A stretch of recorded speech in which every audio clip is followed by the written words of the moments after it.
So, teachers on strike here in British Columbia, they're moaning in Ontario. Well, there's nothing new there. Look, while individual teachers are fine, I married one, she's lovely. They are well compensated, that's okay, and they enjoy generous vacations, stop denying it, and the pensions are terrific. But what about their unions and their activism and their lack of moderation? Richard Klagsbrun, he knows everything about everything because he's a blogger and a writer. And this is not teacher bashing. I mean, teachers changed my life. In many ways, saved my life. They do wonderful work. But it's this idea of we're coal miners, we're dock workers, we're storming the Winter Palace. Your teachers, for goodness sake, sick days, at $47,000 in Ontario at the end of your career because you didn't take all of your sick days. Do they know how real people, ordinary people, work on a daily basis? They do. They teach about it. They don't do it. But, it's interesting when you bring that up because it really is a question of the unions. This isn't the fault of the actual teachers.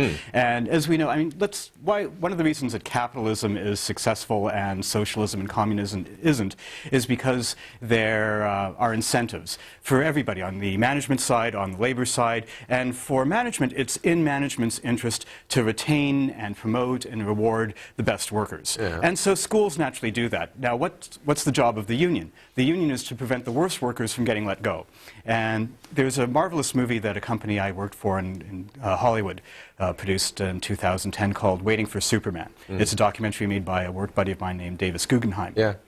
And it's about, what it's really about is how charter schools, ones that work outside the system, excel, and how the teachers' unions are preventing innovations that will actually improve education for schools. Yeah. Now, before I get too much into bashing the unions, there's another culprit in all this too, and it's the ministries of education. Yeah. They're as complicit in this as possible. I mean, one of the things that is kind of this hitching point on the strike is this 47,000 or all those bankable sick days. Yeah. Now that's 20 a year. 20 a year, but when you think about it, you remember back when you were a kid and you went to school. If your teacher was sick and you had a substitute, it was basically a day off. You didn't learn anything. You have Justin Trudeau, yes, who was a substitute drama teacher. Not just a drama teacher, a substitute drama teacher. Well, imagine having him. That would have been fun for a day, but you would have learned absolutely nothing, as we continue to learn absolutely nothing from Justin. We digress. Go on, back on. We digress, but the point is that there's incentive, because this is, I mean, really when Dalton McGuinty, the Premier of Ontario, talks about how about eliminating those bankable sick days, it's really a pay me now, pay me later kind of thing, because if you don't have that teacher in class, you have to pay a substitute to be there. And if you don't give teachers the incentive to turn up, we all know that if we have sick days and we don't get paid for them, we find a way of using them. 20 days. I work now for a very civilized organization, and if I'm ill, I'm ill, they'll pay me, I think. Famous last words. But for 13 years, I worked for a company where there were no sick days at all. And you know what? In that entire time, I was never ill. So if I had a bit of flu, I didn't feel too good. I'm sorry, I've got bills to pay and family to look after. You go in. The occasional day, and people, oh yeah, take the day off. You don't. 20 days, that's a month. That's, if you include the weekends, that's you're ill a month a year. Outside of July and August and Christmas and Easter when you have holidays anyway, this is a crock.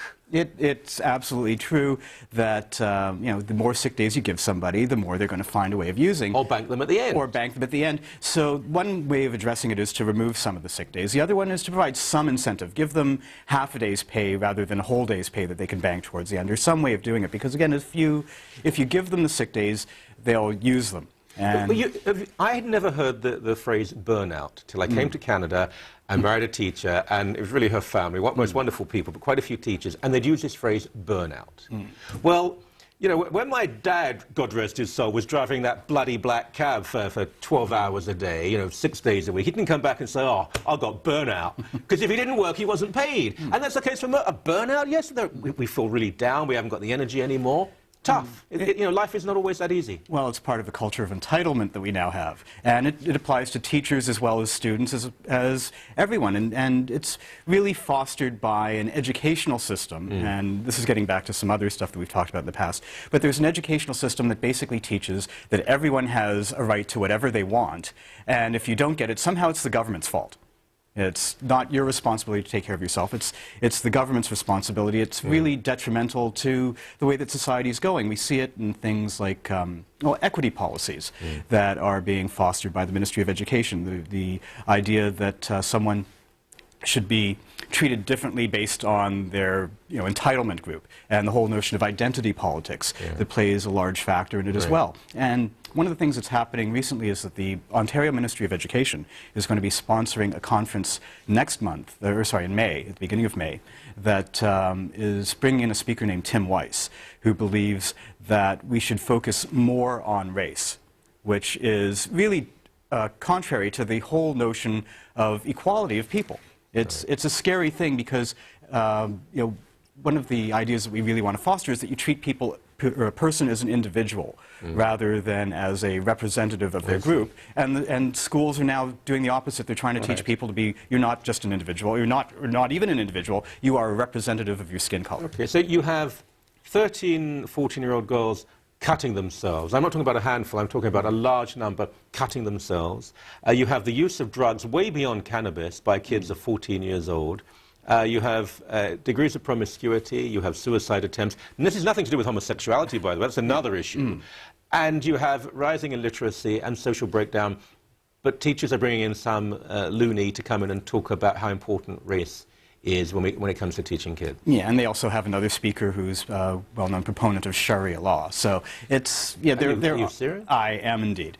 So, we know who it is? It's a person who is I think it's the head of the Equity and Diversity Office of the City of Toronto. So. Well, maybe they'll have a sick day and not turn up. Who knows? Yeah. So it really is just it is outrageous. These are our employees.